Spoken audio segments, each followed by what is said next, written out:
Election commission की जानिब से डिस्ट्रिक्ट इलेक्शन कमिश्नर बखर ने जिला बखर के 236 स्कूलों में 236 डिस्प्ले सेंटर कायम कर दिए हैं, जहां नए नामों के वोटों का इंदराज और मुंतकिली के लिए फार्म 15 और इतराज़ के लिए फार्म 16 और मुंतकिली के लिए फार्म 17 दस्तियाब है। मुझे ये टीवी चैनल के तवस्सुस से पता चला है कि भी आपके इलाके में डिस्प्ले सेंटर कायम हो चुका है और यहाँ पर आपके वोट का इंदराज भी हो रहा है, और अगर किसी को किसी किस्म का कोई इतराज़ है, वोट दर्ज नहीं है या नाम कोई गलत है, तो वो सारा कुछ दुरुस्त होता है।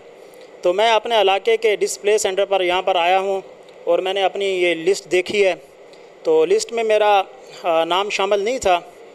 तो मैंने सर से बात की तो इन्होंने मुझे फॉर्म 15 दिया है, तो जिससे और मेरे साथ इन्होंने ये फिल भी करवा दिया मेरा, और अब मेरा वोट इंशाल्लाह ये दर्ज हो जाएगा। और लोग अपने जो है ना अब नाम भी दराज करवा रहे हैं, नामों के अगर किसी की गलती है वो दुरुस्ती भी करवा रहे हैं, अगर किसी को एतराज़ात हैं तो वो भी उसमें वो आगे अपने एतराज़ात भी फाइल कर रहे हैं। डिस्ट्रिक्ट इलेक्शन कमिश्नर आबिर फ़ारूक का कहना है कि डिस्प्ले सेंटर पर तमाम सहूलियात फराहम कर दी गई हैं। ज़िला बखर में हमने 236 डिस्प्ले सेंटर्स कायम किए हैं, और सहूलियात ये हैं कि वो करीबी इलाका जात में हमने कायम किए हैं, और फॉर्म 15, 16, 17 वहाँ फराहम कर दिए गए हैं।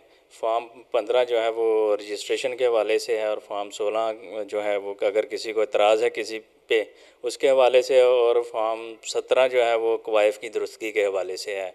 और हमारा डिस्ट्रिक्ट इलेक्शन कमिश्नर का ऑफ़िस भी 24/7 खुला हुआ है। इधर अगर किसी को कोई मुश्किल है तो वो हमसे रब्ता कर सकता है फॉर्म फिल करने में, या किसी को डिस्प्ले सेंटर नहीं मिल रहा तो हम उसको प्रॉपर गाइड करेंगे। इलेक्शन कमीशन हुकाम का कहना है कि वोट डालना जमहूरी हक है, जिसका इंदराज दुरुस्तगी जमहूरी अमल है। ये अमल 19 जून तक जारी रहेगा। कैमरा टीम के हमरा आतिफ नकवी, आज न्यूज़ बखर।